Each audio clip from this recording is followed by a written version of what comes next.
आप देख रहे हैं डार्क फाइल्स। तो चलिए बढ़ते हैं आज की इस कहानी की ओर। साहब, इससे आगे मैं नहीं जा सकता। आप यहीं उतर जाओ और मेरा भाड़ा दे दो। रिक्शा वाले की बात सुनकर मेरा दिल सा टूट गया। समझ नहीं आ रहा था कि अब इसे आगे जाने के लिए मनाऊं कैसे। यहाँ तक तो इसे बहला फुसला कर ले आया, पर अब आगे क्या। जिस पर मैंने रिक्शा वाले से कहा, पर क्या बात है, क्यों नहीं आगे जाओगे तुम? बताओ तो सही। तो इस पर रिक्शा वाला बोला, साहब, आगे का रास्ता रात के लिए बहुत ही ज्यादा खतरनाक है। आप शहर के लोग इन सारी बातों पर विश्वास नहीं करते, मगर मैं जानता हूं कि वो रास्ता कितना खतरनाक है। आप उतरिए जल्दी, मुझे जाना है। हालांकि बात तो यहीं तक की हुई थी, और जब पैसों का लालच देने पर भी रिक्शा वाला नहीं मान रहा है तो शायद ये नहीं जाएगा।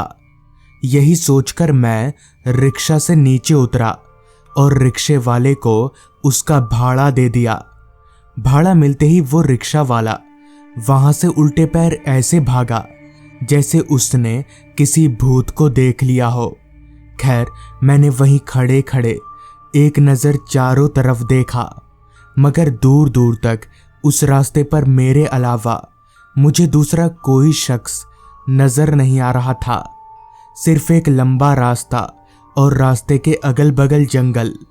सिवाय आगे बढ़ने के मेरे पास कोई दूसरा चारा तो था नहीं, तो मैंने वही किया। रात हर पल गहराती जा रही थी। ऊपर से मौसम के हालात भी कुछ खास अच्छे नहीं लग रहे थे।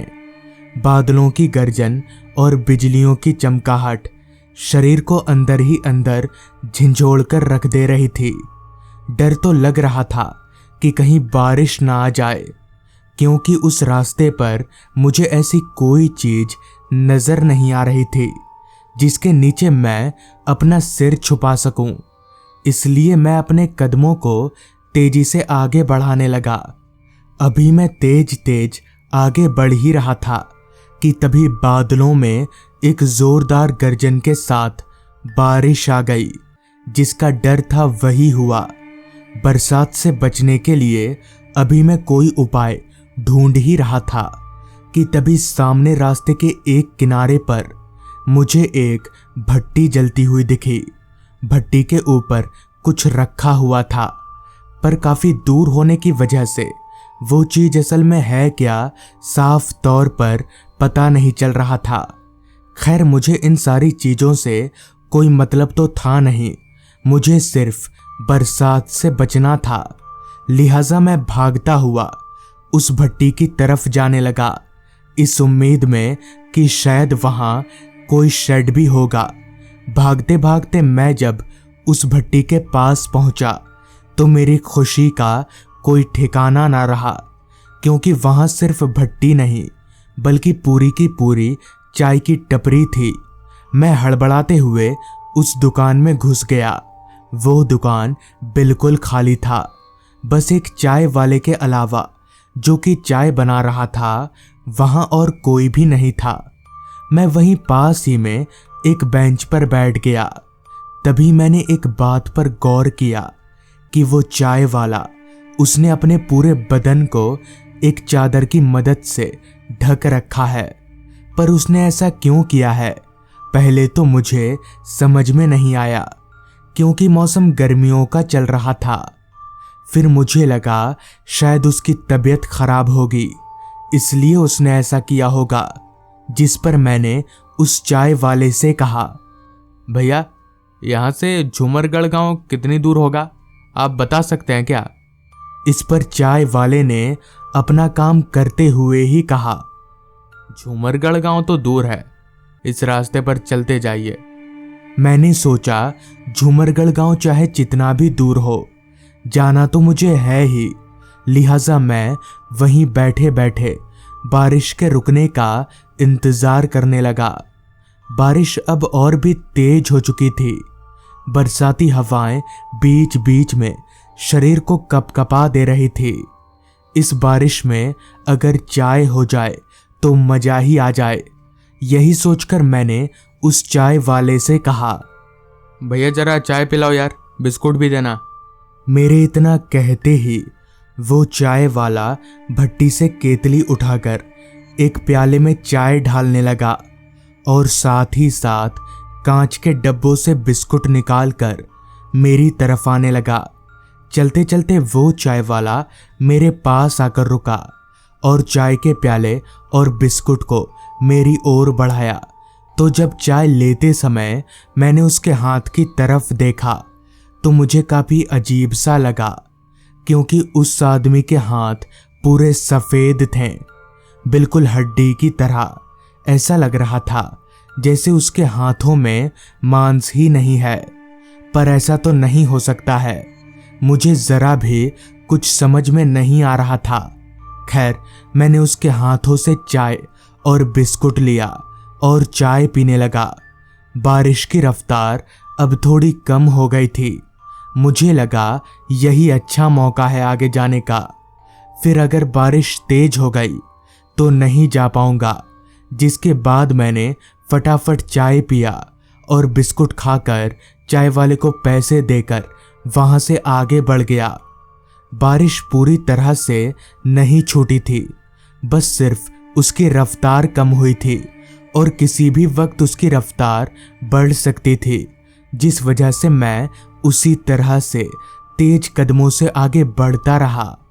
जैसा कि उस चाय वाले ने बताया कि झूमरगढ़ गांव काफी दूर है, तो जाहिर सी बात है मुझे वहां पहुंचने के लिए अभी काफी चलना पड़ेगा। यही सोचकर मैं चुपचाप तेज कदमों से आगे बढ़ता रहा। चलते चलते मैंने यूं ही एक दफा नजर घुमाकर हाथ घड़ी की तरफ देखा तो वक्त हो रहा था रात के 9 बजे का। हालांकि उतनी रात भी नहीं हुई थी, पर क्योंकि इलाका गांव का था इसलिए पूरा सुनसान था। अभी मैं चलते चलते उस चाय दुकान से दूर आया ही था कि तभी अचानक बारिश ने फिर एक बार रफ्तार पकड़ ली। मेरी परेशानी एक ही झटके में आसमान छू गई। बारिश की रफ्तार इतनी तेज थी कि मैं भागकर भी भीग ही जाऊंगा। तभी मुझे रास्ते के किनारे एक बड़ा सा नीम का पेड़ नजर आया। मैं दौड़कर उस पेड़ के नीचे जाकर खड़ा हो गया, मगर फिर भी बारिश इतनी तेज थी कि मैं थोड़ा बहुत तो भीग ही रहा था। अभी मैं उस पेड़ के नीचे खड़ा ही था कि तभी बारिश की तेज आवाज के साथ मेरे कानों में एक और आवाज आने लगी। वो आवाज घोड़े के टाप की थी। मैं तुरंत उस आवाज की ओर पलटा तो पाया कि एक तांगे वाला तांगा लिए मेरी ओर ही आ रहा है। उस तांगे वाले को देखकर मुझे ऐसा महसूस हुआ जैसे किसी ने मेरे मरे हुए शरीर में जान डाल दी हो। मैं हाथ दिखाकर उस तांगे वाले को तांगा रोकने का इशारा करने लगा, जिसके बाद तांगा ठीक मेरे पास आकर रुका। उस तांगे वाले ने भी अपना पूरा जिस्म एक चादर में ढक रखा था, ठीक उस चाय वाले की तरह, जो कि मुझे बड़ा अजीब लगा कि आखिर सारे लोग यहाँ पर ऐसे क्यों है, जबकि वो चादर वाला आदमी बारिश में भीग रहा था। इतने में ही उस तांगे वाले ने मुझसे कहा, कहीं जाना भी है या नहीं? उसकी आवाज सुनकर मेरा ध्यान टूटा और मैं तुरंत उसके तांगे में चढ़कर बैठ गया, जिसके बाद शुरू हुआ वो सफर जिसे सोचकर भी आज तक मेरी रूहें कांपने लग जाती हैं। बारिश अपनी पूरी रफ्तार से बरसे जा रही थी। बीच बीच में बिजली चमकने की रोशनी से ही आसपास का सब कुछ नजर आ रहा था, वरना पूरे रास्ते पर इतना घना अंधेरा फैला हुआ था कि हाथ को हाथ दिखाना भी मुश्किल हो। और पता नहीं कैसे वो तांगे वाला तांगा चला रहा था, क्योंकि मुझे तो सामने का कुछ भी नजर ही नहीं आ रहा था। तभी मैंने उस तांगे वाले से पूछा, भाई साहब, आप इस बारिश में सवारी ढूंढने निकले थे या घर जा रहे थे? इस पर तांगे वाला बोला, सवारी ढूंढने निकला था और आप मिल गए। इस पर मैंने कहा, पर इस बारिश में आप भीग रहे हैं ना। तो इस पर उस तांगे वाले ने कहा, उससे मुझे कोई फर्क नहीं पड़ता, बारिश मेरा कुछ भी नहीं बिगाड़ पाएगी। उस तांगे वाले के इतना कहते ही मैंने जब उसके चादर की तरफ गौर से देखा तो मैं दंग रह गया, क्योंकि सच में उसके बदन पर लिपटा चादर जरा भी नहीं भींगा था। मेरी हैरानगी 7वें आसमान पर थी। मुझे बड़ा अजीब लग रहा था कि आखिर इस आदमी का चादर क्यों नहीं भींग रहा।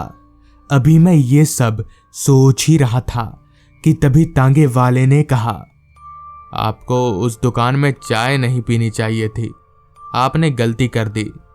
उसकी बात सुनकर मैं पूरी तरह से चौंक गया और बोला, पर तुमको कैसे पता चला कि मैंने उस दुकान में चाय पिया है?